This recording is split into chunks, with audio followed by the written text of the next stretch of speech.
and I know that President Biden will draw a sharp contrast with the extreme slash and burn rhetoric that we are seeing from House Republicans. I expect President Biden's budget to show his values are where they have always been, with American families.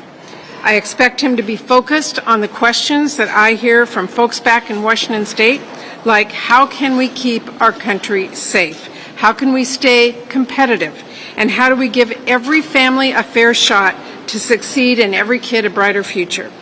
Now, I'm glad some Republicans have acknowledged that maintaining strong defense investments is important, but let's get one thing straight right now. That is literally only half the equation. There is a really straightforward reason we have historically maintained parity with defense and non-defense discretionary spending increases, and that is because these programs are directly related to every single one of those questions I just mentioned. I mean, ask any family if they feel safe and secure without knowing that they have clean drinking water, without being confident that their food and drugs are safe. Ask parents if they feel secure when they are forced to choose between putting food on the table or getting medical care.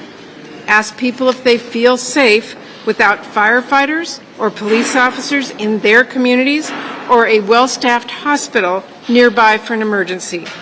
And when it comes to competing with our adversaries on the world stage, we just cannot get the job done if we don't invest in Main Street, small businesses, and our farmers as well. And we cannot compete if we aren't investing to win the clean energy race and further reduce our need for foreign oil. We can't compete if we don't invest in our kids and make sure all of them can get a great public education and pursue their higher education goals. And we obviously cannot compete if we don't invest in our American workers, those ones that we need to build those new roads and bridges and to make all those new semiconductors. That means giving them a pathway to new careers and making sure they can afford homes where they work. And if I've said it once, I've said it a million times, that absolutely includes childcare. Happy Sunday, friends. A big day may be coming up for many Americans. There's a new list of states that are now increasing the amount of financial relief their residents will receive this year.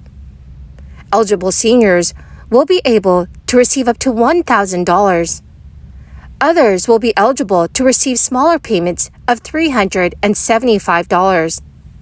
Friends, please do me a huge favor and watch until the end of this video. Also, this coming Friday, I will be announcing 2 winners for the Walmart gift card giveaway. If you'd like to enter the weekly giveaways, friends, please click and like several of my videos and then comment below the keyword of each video that you watch. The more videos that you comment on, friends, the greater your chances of winning the giveaways. A proposal has been made by Pennsylvania's Governor, Josh Shapiro, to increase the property tax and rent rebate. By using money from the $11 billion in reserved cash, the amount would be increased to $1,000. Hundreds of thousands of seniors are given a rebate credit of up to $650 in property tax or rent relief. The rebate amount would increase from a maximum of $450 to $1,000 under the new governor's plan. To receive the rebates, the income cap would also increase to $45,000 for both renters and homeowners.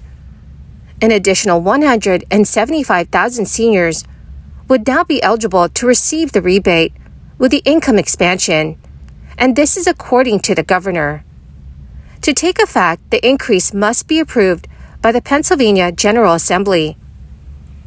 Currently, homeowners' income is capped at $35,000, and for renters, it is $15,000. Homeowners with incomes between $0 and $8,000 will get a maximum rebate of $650. Those making between $18,001 to $35,000 will receive the $250 maximum rebate. Pennsylvania renters that are making between $0 and $8,000 a year currently receives a maximum rebate of $650, and those that are earning between $8,001 and $15,000 usually gets a maximum rebate of $500.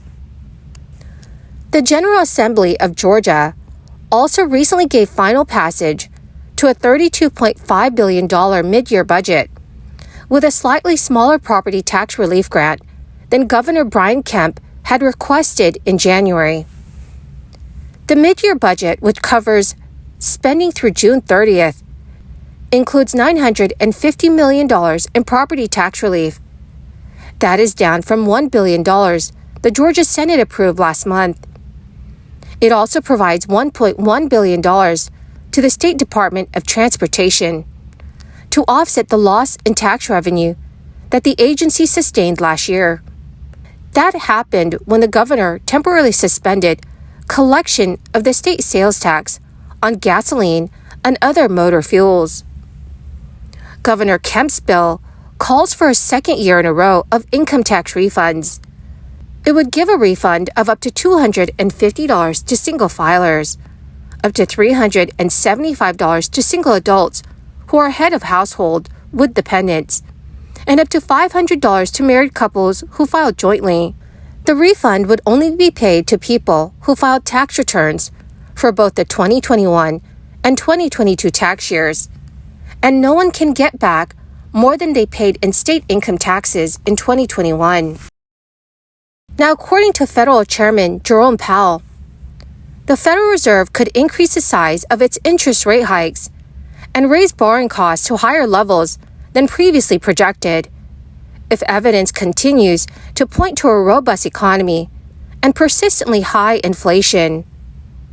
Powell's comments reflect a sharp change in the economic outlook since the Fed's most recent policy meeting in early February. And at that meeting, the central bank raised its key rate by just a quarter point, downshifting after a half-point rise in December and 4 3/4-point hikes before that. The Fed chair's remarks raised a real possibility that the Fed will increase its benchmark rate by 0.5 percentage point at its next meeting on March 21st. Over the past year, the central bank has raised its key rate, which affects many consumer and business loans 8 times.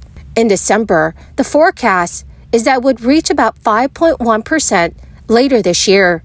Jerome Powell's latest remarks suggested the Fed could raise it even higher than 5.1%.